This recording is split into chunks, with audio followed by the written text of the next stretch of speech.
Ketvirtadienio vakarą visi keliai vedė į barus, nes Kauną drebino Infosa organizuojamas renginys barų vakaras. Dabar barai tai būtų Fortas, Double G, Kanklės, Underground ir Bo. O kodėl pasikeitė? Šiokios tokios techninės kliūtis, galima taip sakyti.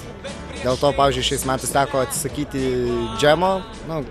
Daug ką tai nuliūdino, bet, kaip ir sakau, tam tikros techninės kliūtis.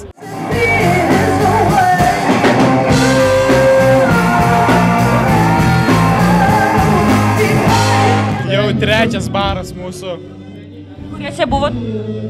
Kanklėse, Double G ir dabar čia esame. Čia yra trečias mūsų baras. Dar du liko, bet dar aplankysim. Turint vieną bilietą, lankytojai galėjo aplankyti net 5 barus, kuriuose gyvai koncertavo įvairūs atlikėjai.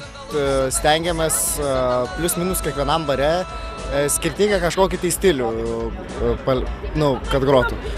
Tai tarkim, čia Forte šioks toks labiau klasikinis rokas, Underground pop, tai toks jau sunkesnis metalas, paskui Double G, New Disco, toks lengvesnis hausas, Bo, jau paprastas hausas ir Kanklės hip-hopas.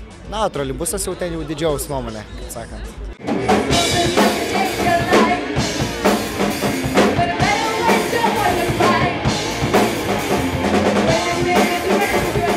Man tai asmeniškai čia labiausiai patinka Forte. Visai čia jėga. Muzika gera groja. Ir šiaip motociklo apkarstyta visur. Šiuo metu vakarą studentai vertino skirtingai, tačiau dauguma liko patenkinti kelionėmis po barus.